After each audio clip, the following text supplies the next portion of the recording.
Vamos ao texto, Salmo 107, de 25 a 30. Pega em casa, Salmo 107, de 25 a 30. Salmo de Davi.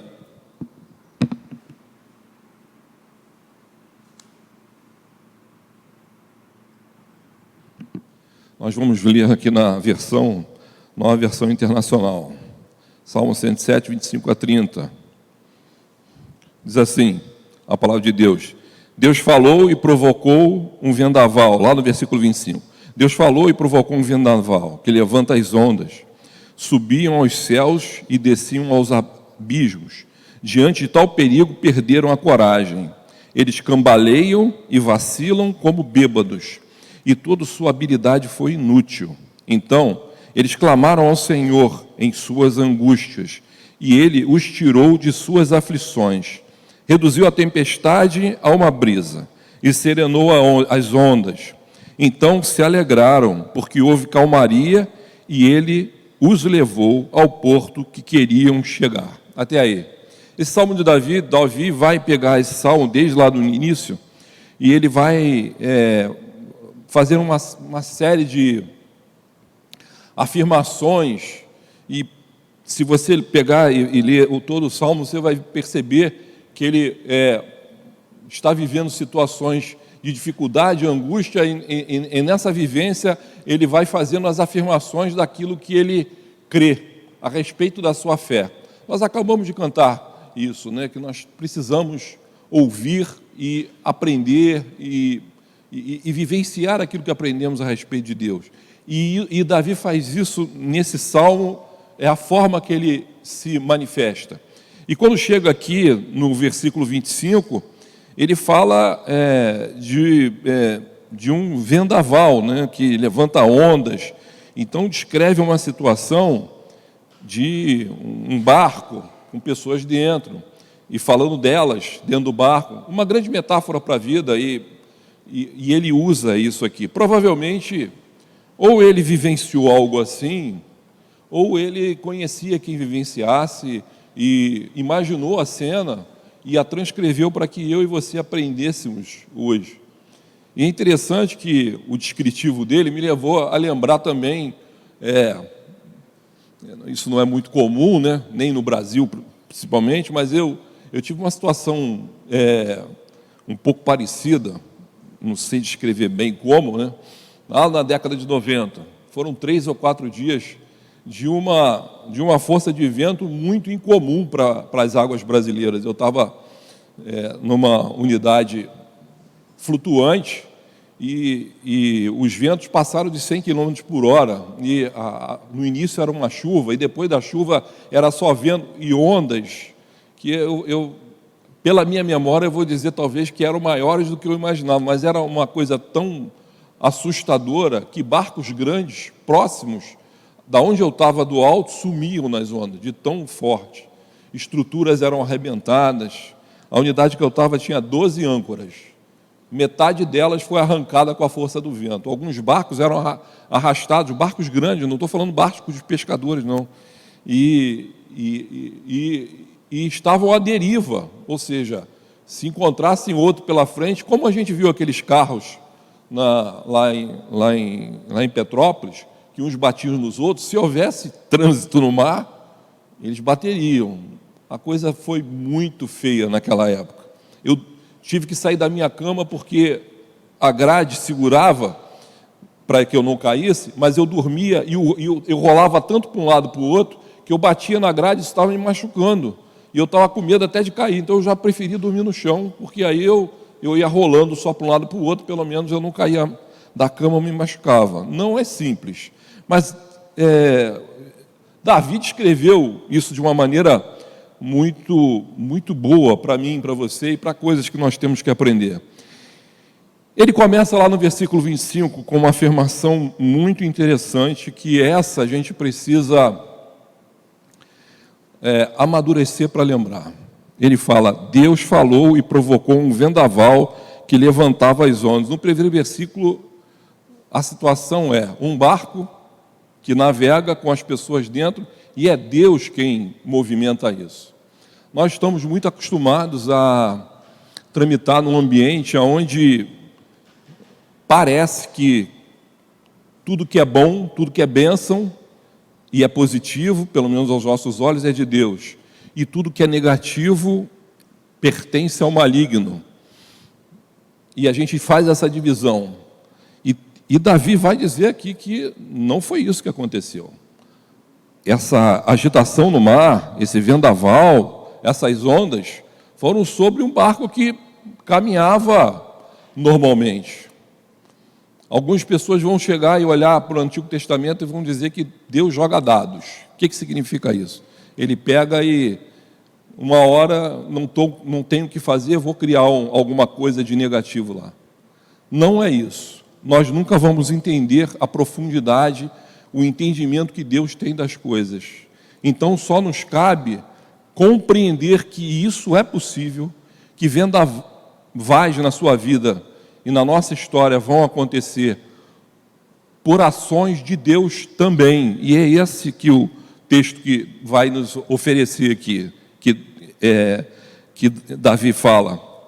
E lembrando, esse salmo é começado lá à frente, né? Se você tiver aí na sua Bíblia, olha bem pertinho, o primeiro versículo. Agradecei ao Senhor porque Ele é bom, porque sua bondade dura para sempre. O mesmo Davi, que diz que havia um barco, que Deus mandou, aqui, ele começa. Então não há dúvida para Davi de que Deus é bom, independente das tempestades que acontecem. E a primeira coisa que a gente precisa aprender nesse texto, para ele ser bem rápido, são alguns pontos, mas para ele ser bem rápido, é que a gente precisa aprender a ler as mudanças climáticas na sua vida, as mudanças de tempo.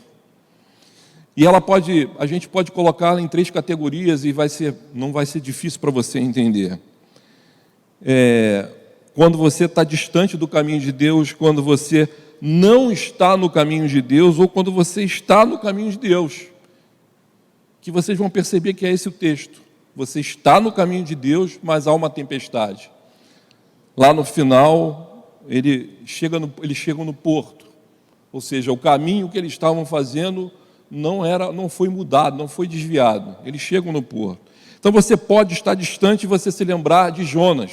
Não é difícil você lembrar da história de Jonas. Jonas, num barco, eu vou dar outras informações que não necessariamente são barcos, mas são dificuldades e caminhos diferentes. E Jonas está no barco, ele luta, ele faz, e ele acontece, e ele pega uma direção absolutamente oposta. E sim, a tempestade que acontece ali acontece porque Jonas estava distante do caminho de Deus. Outra situação é que quando você não está no caminho de Deus, é para lembrar de Paulo, né? Quando Paulo estava indo, e lá está registrado em Atos 16, 6, 7, e ele fala, e passando pela Frígia e pela província da Galácia, foram impedidos pelo Espírito Santo de anunciar a palavra. E quando chegaram a Mísia, intentavam ir a Bitínia, mas o Espírito não lhe permitiu. Ou seja, há momentos que você está numa trajetória, mas o ponto final não é aquele que Deus quer, pelo menos para aquele momento da tua vida. Paulo foi depois. E há momentos que você está no caminho certo, mas mesmo assim tem a tempestade. Então a primeira coisa que você precisa aprender a olhar para a vida é que quando acontecem situações difíceis, ou de impedimento, ou de dificuldade, ou que aportem diante da tua porta ali, o que você está vivendo? Porque isso vai fazer toda a diferença. No caso de Jonas precisava reorganizar a sua vida, reentender, era isso que Deus queria.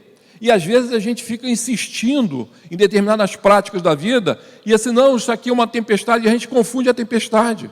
A gente não entende que a tempestade, muitas vezes, é para uma mudança de rumo, sim. Então a gente precisa saber ler. Outras vezes, a tempestade, no caso de Paulo, era simplesmente uma mudança pequena de direção. Aquele ponto, aquela região ia ser atendida pelo Espírito Santo, sim, mas naquele momento a prioridade era outra. E às vezes você fica lutando. Eu tenho brincado com a Fabiola, né, que nos últimos 3 domingos eu estava investindo num texto nos últimos 3 domingos, esse inclusive, insistindo num texto, e aquele texto não evoluía, eu lia, eu estudava, e eu falei assim, meu Deus, eu posso até pregar nisso, mas sabe que a coisa, eu preciso mudar. E pelas 3 vezes que eu me senti muito mais confortável, não sei vocês, mas eu me senti muito mais confortável no texto, quando eu entendi que os outros eram para ser usados em outro momento, e esse talvez agora. Eu não sei se eu estou certo, mas isso é um sentimento de quando você começa a conversar mais com Deus e tentar interpretar o que deve ser ou como devemos caminhar. E por último tem a situação que eles estavam vivendo, ou seja, estava tudo certo, mas o caminho de Deus coloca uma tempestade. Eles estavam lá, é o que o texto vai falar. De alguma maneira Deus quer que você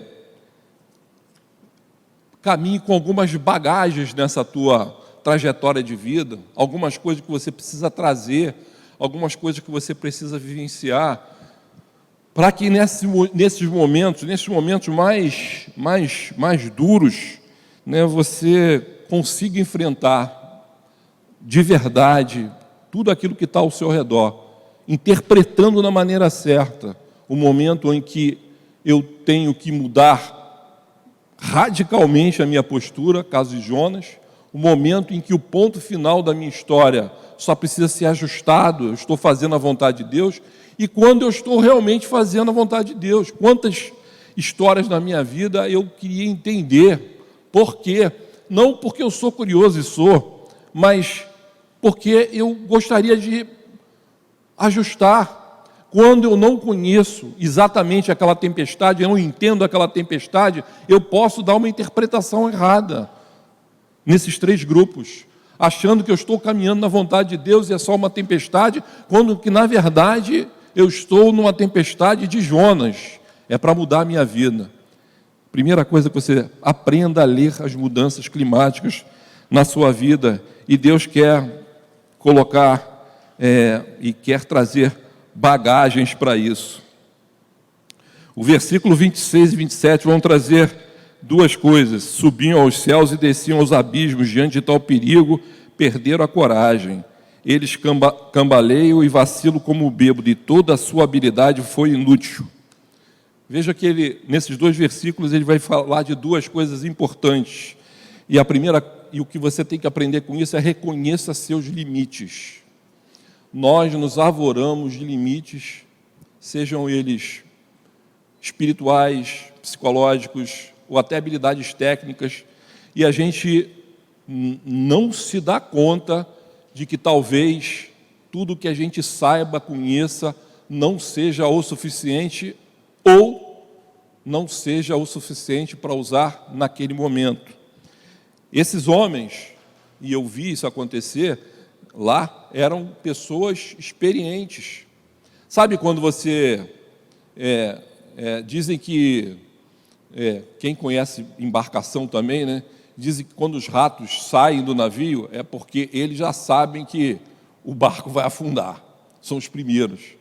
Se você estivesse num avião, se você olhar para o piloto e o piloto estiver desequilibrado, é porque a situação está feia. E, em geral, é assim.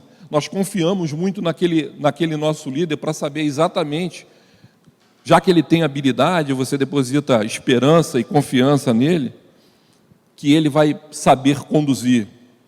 Mas quando você está diante de uma situação e não compreende que as suas limitações são menores do que tudo que está acontecendo, e quer fazer alguma coisa, a gente caminha num ambiente ruim, a gente caminha num ambiente de não crescimento, a gente caminha num ambiente onde a gente só entende que não dava mais. Deus, quando começa a botar essas ondas aqui, Ele quer que eu não seja irresponsável na minha bravura, o que eu reconheça as minhas limitações. Esses homens que estavam lá, estavam na direção certa, mas precisava algo mais. Deus queria trabalhar algo mais com eles, de alguma maneira. E eles precisavam compreender que aquelas habilidades, tudo que tinham, precisava ser esvaziado. Às vezes a gente não se esvazia de si mesmo, dos nossos pensamentos, das nossas coisas, porque a gente sempre acha que dá, sempre que acha que dá para encarar um pouco mais, sempre que dá para ir para além, e a gente precisa compreender a hora de dar passos atrás. E Deus aqui coloca alguma coisa muito grandiosa para que eles entendessem as suas habilidades, as suas coragens, é o que o texto vai falar, não são mais suficientes agora. Você precisa de outra coisa. Vocês do barco precisam de outra coisa. Nós precisamos de outra coisa.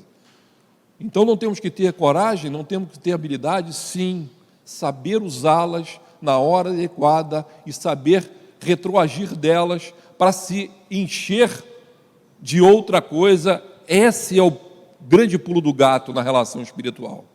Lembre-se disso. Reconheça os seus limites.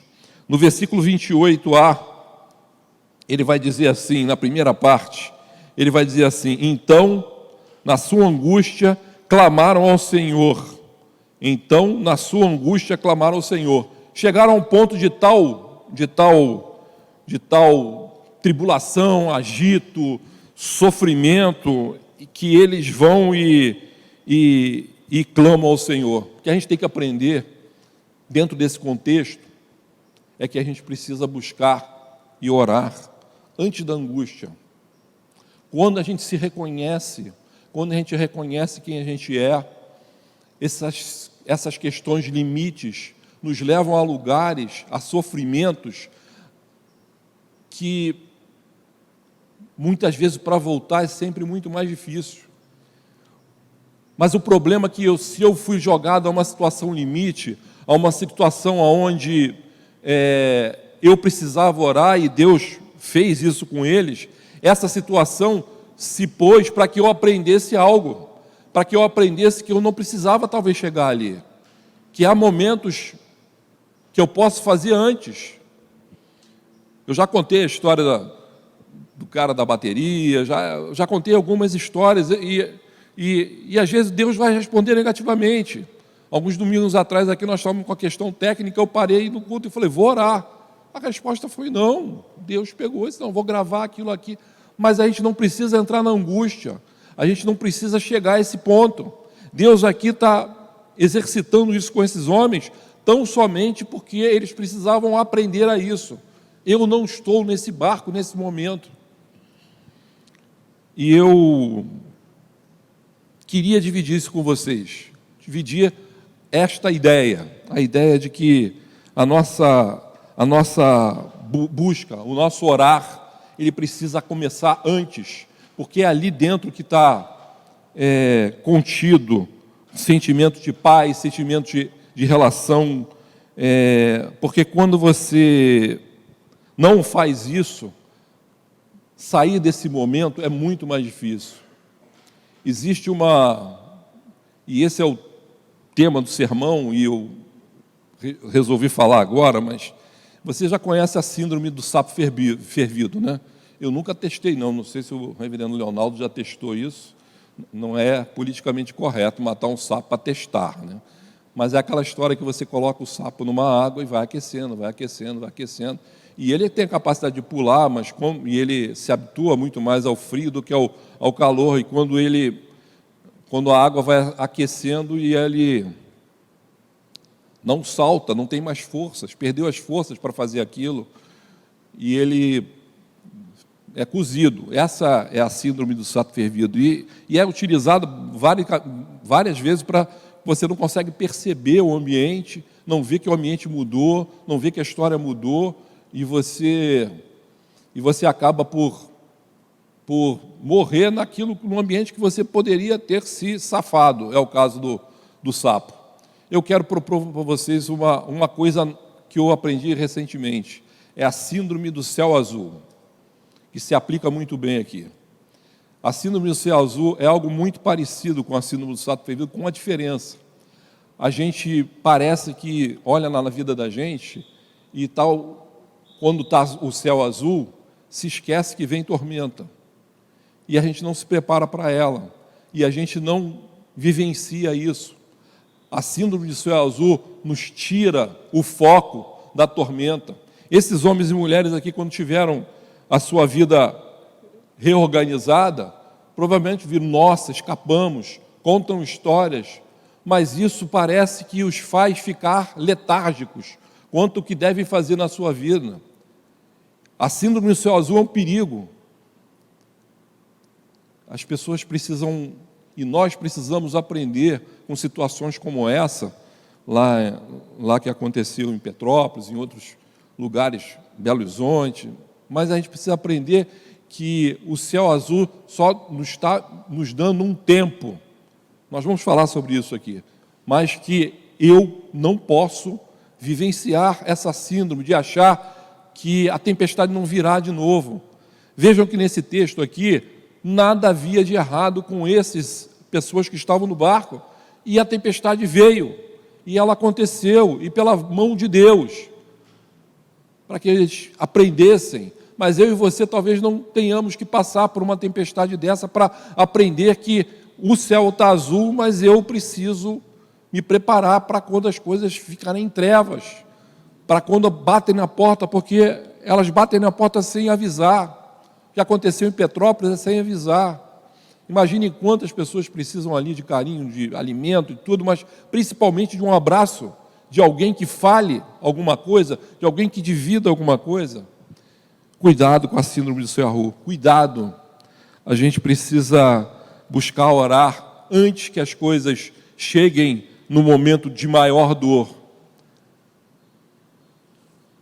E a coisa linda aqui também nesse versículo 28 que a gente aprende, lá no final do 28, é o seguinte: então na sua angústia clamaram ao Senhor, e a parte 2 ele diz, e ele os livrou das suas aflições. A gente aprende que Deus muda você antes de mudar o mar. A mudança vem em você antes de mudar o mar. A gente às vezes se associa que as nossas aflições, as nossas angústias vão ser modificadas por conta do que eu estou vendo. Não é o que eu estou vendo, mas por quem eu falo e oro, por quem eu me ligo espiritualmente é o Senhor. Ele muda você antes de mudar o tempo não tinha mudado. E aqui, versículo a versículo, parece que a coisa aconteceu para e passo. Lembre que a Bíblia não é assim. As coisas demoram. E se você já viu um mar melhorando, e eu já vi, demora. Foram dias de espera. Dias esperando que o mar... Não é de uma hora para outra. Isso aconteceu com Jesus, naquele momento. Mas aqui, em geral, ele vai mudando gradativamente. Deus muda você antes de mudar o mar. E você precisa ter na tua bagagem uma experiência de oração tal qual aonde a tua angústia se esvazia, porque quando ele muda, ele está dizendo para você, agora eu quero que você transforme aquela sua coragem, aquela sua habilidade em outra coisa, em saber que eu, com a minha habilidade, eu tenho a coragem necessária e suficiente para tirar você dessa situação e mudar o sentimento real. Não é um sentimento hipotético, não é uma coisa que a pessoa está fora da realidade, o mundo está caindo, ela não está vendo. Não, ela passa a ter total confiança por conta daquilo que Deus tem colocado em você. Ela começa a trabalhar através da oração, ele começa a conversar com você para que você vivencie algo novo, independente do que está acontecendo ali. Versículo 29 e 30a é para os que fazem ginástica. 29 e 30a, diz assim, fez cessar a tormenta, no 29, e as ondas se acalmaram, então se alegraram com a bonança. Até aí. O que significa isso? Aqueles que fazem ginástica. Quem malha, quem faz ginástica, sabe que existe uma coisa chamada descanso pós-treino. É isso aqui. Descanso pós-treino. Uma das coisas mais importantes para quem faz qualquer tipo de atividade física. E aqueles que fazem muito, às vezes o descanso pós-treino é muito grande. É bem longo. E é justamente ali onde toda a alimentação, tudo que o atleta fez, tudo que está sendo produzido ali, alguns dizem onde tudo acontece, né? Ou seja, onde há os nutrientes de tudo que você fez, o exercício, mais a alimentação, tudo que você providenciou, ele acontece, ele vai sendo produzido, ele vai restabelecendo no seu corpo. Deus aqui nos faz ter esse tipo de momento. O descanso pós-treino, que eu me refiro aqui, que Deus quer que você tenha, use bem o seu descanso pós-treino, é reflexão sobre tudo aquilo que passou na sua vida naquele momento. Aquele grupo de pessoas, cada um deles vivenciou igual a história, vivenciou para fora, mas para dentro, no seu coração, cada um vivencia de uma maneira diferente. Vocês aqui na igreja, vocês em casa, estão vivenciando esse momento, por incrível que pareça, de maneira diferente um dos outros. E é preciso que parem para refletir o que significou isso para você, para a tua vida. Esse é o descanso pós-treino, porque é aí que você cresce, como um atleta, como alguém de Cristo. Apenas chegar e dizer que aquilo aconteceu, e você contar a história de como Deus fez e você foi retirado daquelas águas, daquele sofrimento, você orou e aconteceu, isso é bom, mas não é isso que Deus quer, senão Ele estaria brincando comigo e com você. O que Ele quer é que você cresça. Quando Ele te dá bonança, quando Ele tira isso de novo, é para você refletir por tudo aquilo que aconteceu e o quanto disso, de espiritualidade, você agregou na sua bagagem de vida. A gente não se dá conta disso. E às vezes a gente fica contando só histórias sobre coisas que aconteceram com a gente, e essas histórias não se agregam a comportamentos novos na nossa vida, que é o que Deus quer para mim e para você. E por fim, no versículo 30b, a parte não menos importante, e para mim também muito bonita, ele diz assim: então se alegraram a bonança, e assim os levou ao desejado porto, ou ao porto que eles queriam. Eu disse que esse texto é um texto onde as pessoas não estavam no caminho errado de Deus, não estavam caminhando diferente, estavam no caminho certo, o porto era aquele mesmo. A gente precisa aprender também a escolher os nossos portos. O que significa isso? Significa que quando eu caminho com o Senhor e quando eu avaliei exatamente bem as tempestades que estão acontecendo na minha vida, o que significa isso, como isso tudo se deu, como no momento da bonança eu fiz e aconteci, a gente precisa parar para pensar e entender quando eu cheguei. Paulo, quando fala, ele diz assim: o Espírito Santo não me deixou. A conclusão óbvia é: eu estava errado ao me direcionar para lá. O Espírito Santo queria que eu estivesse aqui. Eu não estava errado em fazer e falar de Jesus Cristo. Essa parte do meu curso de vida estava certo, mas estava errado, o meu porto estava errado. Mas outras vezes o porto de Paulo estava certo, e ele havia então uma união entre o que ele queria e o que o Espírito Santo queria. Já Jonas não, foi muito afastado, brigas, até que ele se convenceu que ele precisava atender aquilo que o Senhor tinha para a vida dele, mas havia ali uma constante briga. E quando a gente não consegue olhar isso, a gente começa a falar um monte de coisas equivocadas. Entre elas aquela, né? Deus escreve certo por linhas tortas. Cristãos fazem isso e falam isso. Pensem no que vocês estão falando. Deus não escreve certo por linhas tortas. Nós é que somos míopes. Nós não entendemos o que está acontecendo. Nós somos míopes. A visão dele é muito maior. As linhas dele são certas, sempre serão corretas. A gente precisa entender que em cada nova jornada da nossa vida, quando eu chego no porto que eu planejei chegar, é porque antes disso, Deus também queria aquele projeto de vida na minha vida. E isso é maravilhoso, quando essas coisas acontecem comitantemente, porque concomitantemente, porque a gente começa a entender que a minha oração, o meu desejo, era também o desejo de Deus, era também a vontade de Deus. Porque as lutas nossas, muitas vezes são lutas onde a gente está lutando contra Deus, porque não entendeu a tempestade. Agora, quando a gente entende a tempestade, entende o crescimento, entende reflexão, e chega no porto, e aí você para e olha, nossa, então tudo que aconteceu era crescimento, porque eu cheguei no lugar que eu almejei chegar, e isso também era vontade de Deus. Isso faz toda a diferença para a nossa vida, sempre fará, porque isso é como estivéssemos ratificando que o nosso caminhar é também a vontade de Deus do caminhar na nossa vida. Paramos de fazer e lutar com coisas que não têm o menor sentido. E a gente precisa aprender a se relacionar com Deus em oração, para finalizar, que o grande objetivo de orar não é acalmar o mar, mas saber em que porto nós queremos estar. Essa que é a grande verdade. Às vezes a gente ora buscando acalmar o mar, mas na verdade o que a nossa oração deveria saber e deveria dizer, já que a gente sabe que a nossa oração não muda a vontade de Deus, é a nossa teologia, é o que cremos. Por isso eu falei lá que existiam alguns conteúdos de maturidade cristã aqui.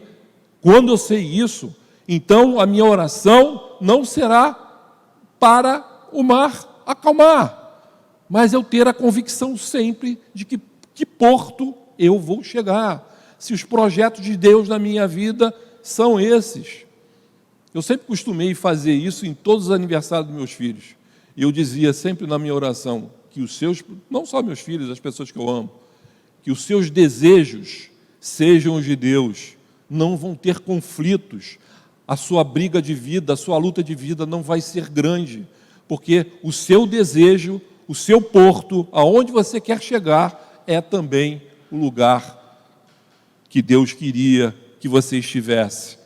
E aí ele termina dizendo exatamente isso. Eles estavam e chegaram no porto que queriam. Vamos orar?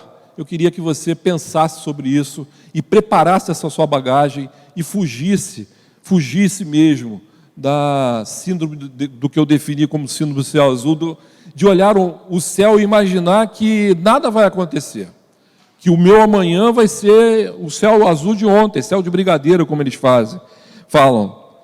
E a gente precisa aprender com essa passagem, a se preparar, a ter uma bagagem preparada para situações terríveis, muitas vezes na nossa vida, porque senão a gente fica literalmente sem chão, não sabe nem por onde começar, não sabe nem onde orar, e não sei nem para que porto quero estar. Feche seus olhos. Senhor Deus e Pai, ó Senhor, obrigado pela Tua palavra, e queremos ser desafiados a isso, a orar antes da angústia, a nos despir das nossas habilidades e coragens quando a situação assim não permitir, até onde vamos, aprender, Pai, que os Teus desígnios, Pai, as tempestades que acontecem em nossa vida, Senhor, muitas vezes não são porque estamos em caminhos diferentes do que Tu queres, mas, ao contrário, são tão somente para crescimento nosso. Nos faz aprender com isso, nos faz entender as tempestades da nossa vida. E, por fim, Senhor Deus, nos dá a segurança de estar contigo o tempo todo, para que eu cresça em cada novo porto, em cada nova parada, Pai, eu tenho a convicção de que isso foi desejo de Ti plantado no meu coração. Assim te pedimos e agradecemos em nome de Jesus. Amém.